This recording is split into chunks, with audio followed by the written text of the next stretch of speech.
Hi everyone, my name is Rayven. I use she, her pronouns, and welcome back to another episode of the Rainbow Veteran Podcast. Today is the third and final installment of LGBTQI plus slang for the month of October and LGBT History Month. Now, this episode I am recording in advance. It is currently the 30th, and I haven't gotten any comments on my previous videos as of recording because of either tech issues with Riverside and uploading, or just the weather's been causing issues for me, or my computer literally crashed on me. But with that said, I do hope that the new recording setup I have is working.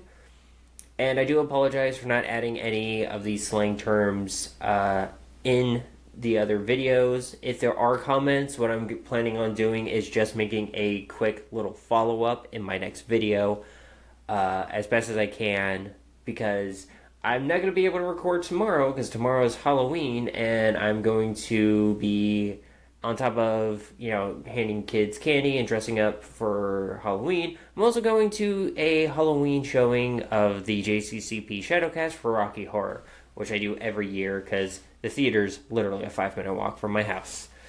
With that being said, let's get straight into the slang because I got quite a bit of it on today's episode. So we're going to be doing slang around bi and pan people.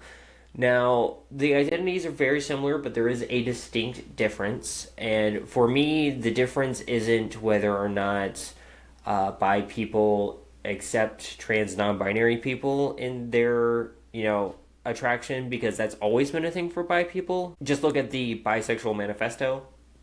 It even talks about how gender isn't binary. But for me, it's the kind of level of preference, right? For me, I don't have a preference. I more care about the person, not what they identify as or what they are as a person. I just care more about their heart and soul. So for me, that is the distinction and why I identify as pan. So AC/DC, let's get into the slang. AC/DC is a reference to swinging both ways, basically, going between one end or the other of bisexuality. This one I really love. It's ambisextrous. It's a euphemism for bi or pan people derived from ambidextrous. And I think that's fucking funny as hell. Bicon, portmanteau of bisexual icon, either refers to a celebrity who is bi or a celebrity that the bi community really enjoys. Bike is a bisexual dyke, which I think is really funny when you have a group called Dykes on Bikes. But this way it's spelled with a Y instead of a I. Gillette blade. Now, this was an interesting one when I was looking up terms. This is a 1950s era term describing bisexual women whose sexuality cuts both ways, which is apparently the slang Gillette had during that era. Unicorn, a bisexual, usually a woman, who desires multiple partners and is willing to join an existing couple and sexually satisfy both partners of the couple. This was so named because bisexuals willing to enter such an agreement are considered rare or non-existent, like unicorns, while couples seeking such partners are called unicorn hunters. Now, as a polyamorous person, I'm a little... This gives us a little bit of an issue as a community, because not the term, but just the setup, because you will have someone who's like me and my partners. We are all polyamorous, but we don't actively look for like connective partners. If it happens, cool. But the issue isn't of those people who like that. It's more of the unicorn hunters who literally will look for that. Like the unicorn hunters in modern day are actively looking just for that and are everywhere on dating sites, and you can't even talk about certain things. I may do a polyamory episode because there is a lot of issue with unicorn hunters nowadays. That was it for the bi and pan one. Okay, so we're going straight into slang around trans and non-binary people. So again, baby, trans, baby, bi, a person who's recently come out of the closet with their gender identity.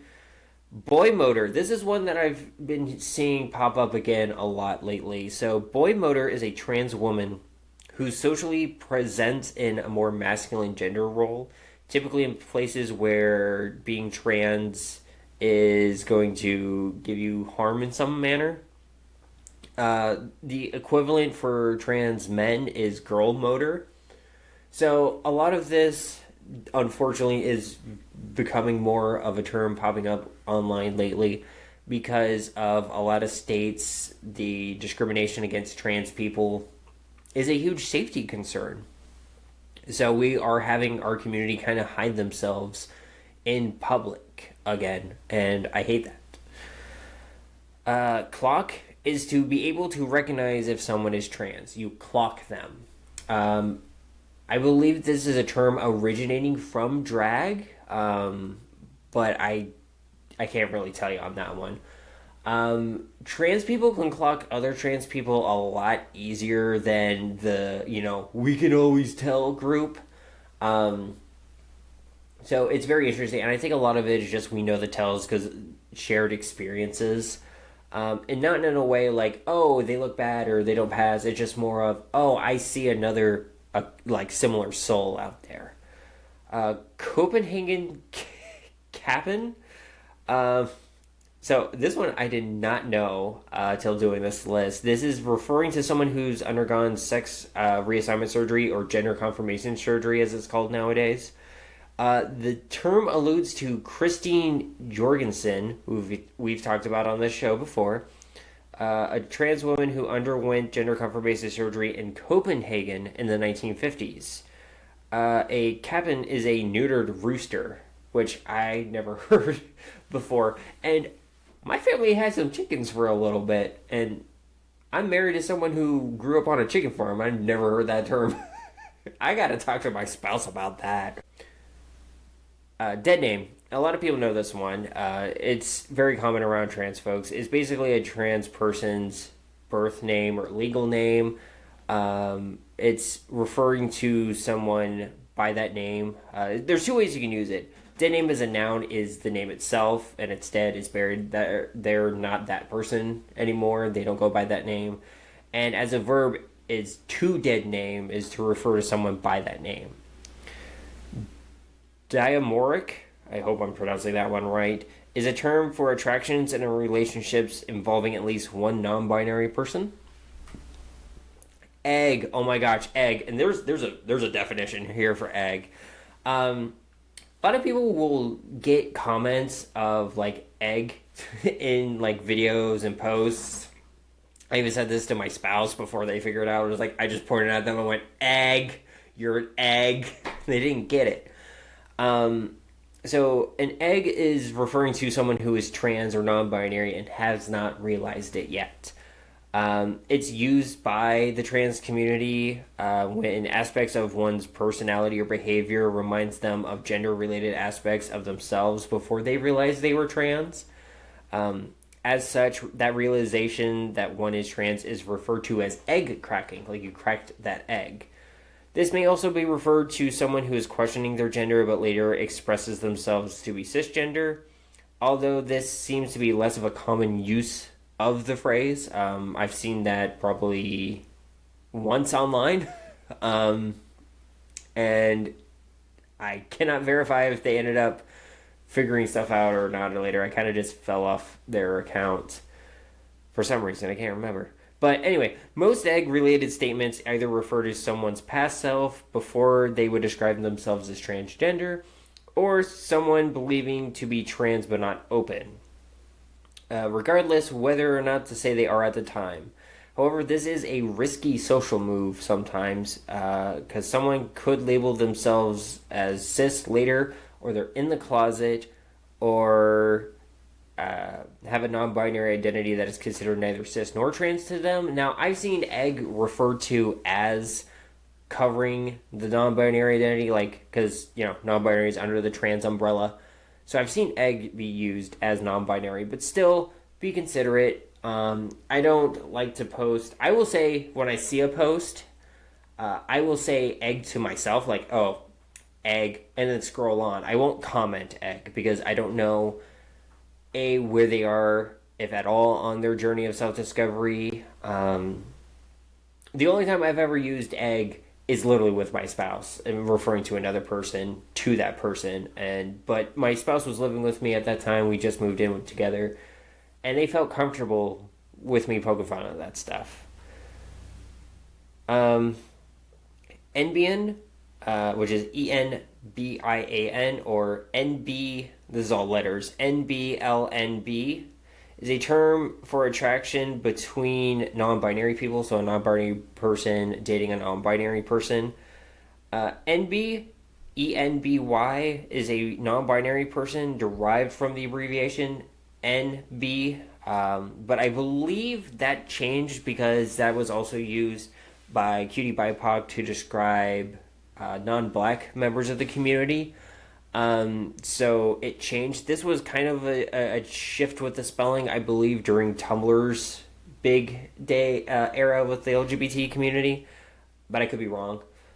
I just kind of remember that as like a fleeting memory from when I was in college and it hung out in the LGBT Resource Center because I always asked about stuff like that, like why certain things spelled this way. Girl motor, we kind of already touched on, is the opposite to boy motor. M to B, male to butch, alluding male to female trans, but very much of like the more butchy side of, the feminine gender expression. Packing, this is typically a term for trans men, and non-binary folks on more the masculine side of the spectrum.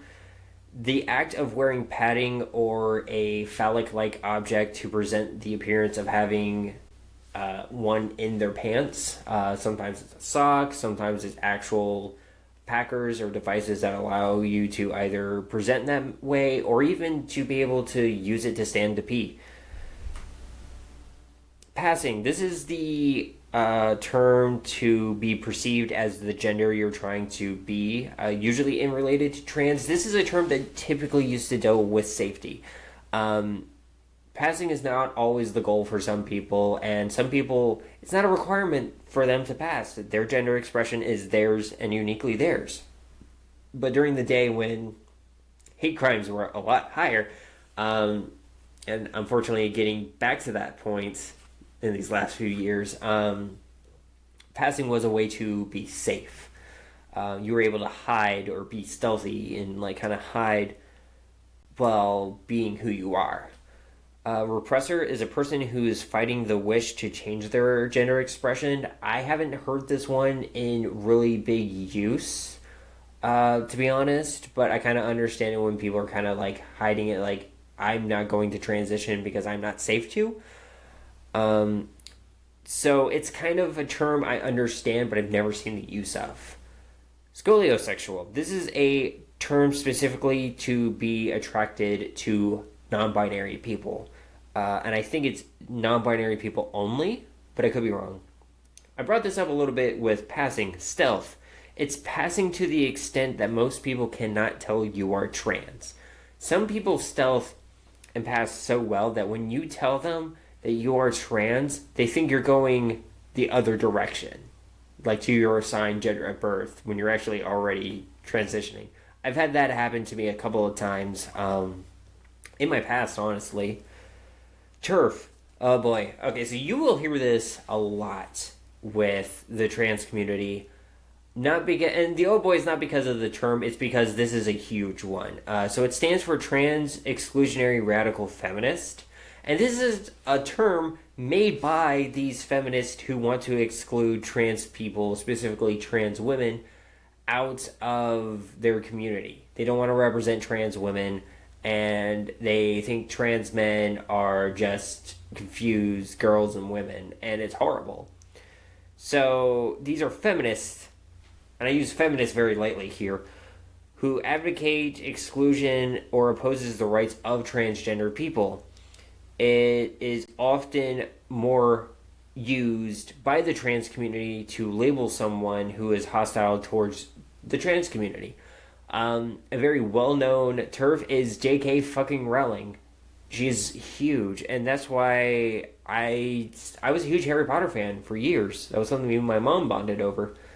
But literally, her like funds, especially with this new show that's coming out, the funds she's getting for that is going towards her advocating and lobbying for trans people to not have equal rights. T-girl, short for trans woman. It's unfortunately kind of the current version of the she-male porn category on some sites. But I don't know. It depends on how it's used. It could be good, it could be bad, just like a lot of terms for the LGBT community. T-boy, T-guy for trans men. Trans anarchist. It's a trans person who's an anarchist. Transbian is a portmanteau of trans and lesbian. Sorry, I see this one all the time in the notes, and it just makes me giggle. So you have trans fag. It's a transgender gay man, which I just think is very funny. Like, there's certain aspects of the community that take the F slur and either reclaim it or hate it. And I'll say F slur just be on the safe side because I don't, I already said it, but I don't want to continue saying it because I don't know how comfortable some people are be, and I don't know how much YouTube is going to flag me for saying that. Trike, trans dyke. What are you going to do? Tuck. This is specifically for more of the AMAB or assigned male at birth folks. It's an attempt to hide the appearance of a bulge. It's often recommended to use tight clothing or a gaff, either made or bought. Don't use tape or anything like that. That's going to hurt. But it's also been used by drag communities. I think it's where the technique first came, is through the drag queen community. But it's uncomfortable for some folks. Some folks like it. Some folks hate it. I hate it. I don't do it. It's uncomfortable. Terms for cisgender and hetero people. So these are slang terms either used by the community for those outside of the community or used to be kind of derogatory and better than the in the actual community. So you have breeder. Typically was used for just heterosexual people, especially with kids. But I've used it as, I've seen it used as a way to be derogatory to bi people, especially with some of the biphobia in the community. Cisbian, combination of cis and lesbian. Cishet is someone who is cisgender and heterosexual or heteroromantic. Cisqueer, someone who's cisgender and queer. It could be anybody. That's sometimes just a label to kind of be as a, I'm not trans, but I am queer. And queer, there is a big, that's another thing. It's very similar. It's a reclaimed term, and I feel it's a lot more comfortable in the community to be used. But there's a big difference between being gay and being culturally queer. And I may do an episode on that. Chaser. Ugh. Chasers. This is someone who's attracted to trans people, but only value them for their status of being trans and fetishize trans people. Fag hag, a heterosexual woman who specifically associates with gay men. My stepsister for a while was mine when I identified as a bi man. Then you have the same thing, but stag instead of hag, which is the opposite. It's a heterosexual man who enjoys the company of gay men. And now we're getting into the ace arrow slang terms, which I really like. As someone who's dated someone who is ace and very fond of them, we're still friends. Some of these terms I actually kind of had to get a crash course on. So ace is short for asexual. Asexy is an asexual who has a very sexy appearance. Arrow is short for aromantic. Ace arrow, you're both asexual and aromantic. Ace of spades is an aromantic asexual. Ace of hearts is a romantic asexual. Like, you are asexual, but you still have romantic attractions. Ace of diamonds is demi-romantic and demisexual. So demi-romantic not fully versed on. I do apologize. I know demisexual is you can't have sexual attraction until there's very big emotional connection with someone. And even then, the possibility of being sexually attracted is just kind of starting. I believe it's the same thing for demi-romantic, but I'm not very positive, so I do apologize for that. Ace of Clubs is a gray romantic, gray sexual. Sam, all in bold letters, is split attraction model. It's a model that sexuality and romantic orientation can be split, and often used within the aromantic, asexual community. And that's a big thing, because that's where you'll start hearing terms like pan-romantic, asexual, like they romantically could be in a relationship romantically with anybody regardless of their gender identity, but sex is off the table. And again, asexuality and aromance is a huge spectrum, a color wheel spectrum. Some people are sex adverse, or no, that's not even on the table, where some people are like, okay, yeah, I like the feeling, but I don't have sexual attraction, so it could be sex positive. It's a whole spectrum like everything else. So squish, this is one of my favorite terms, is a non-romantic or platonic version of a crush. I always thought that was cute, that like asexual people have squishes, and that's really cute. Like, that term is cute. Queer platonic relationship is a committed, intimate relationship which are not romantic nor necessarily sexual in nature. And zucchini is a queer platonic partner. I used to be a zucchini.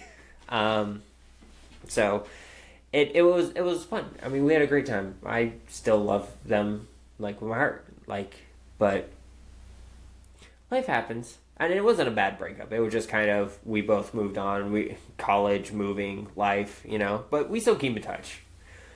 And yeah, that's all the slang I have for this episode. While this isn't the end-all be-all list, and I may revisit this in another episode, there are still a lot more terms with this community, and I just barely scratched the surface. If you enjoy this episode, please let me know. Again, I may come back to this, and if you have any slang terms that you know of, please let me know in the comments below. And as always, folks, stay safe, stay hydrated, stay vigilant. Happy LGBT History Month, and happy Halloween, folks.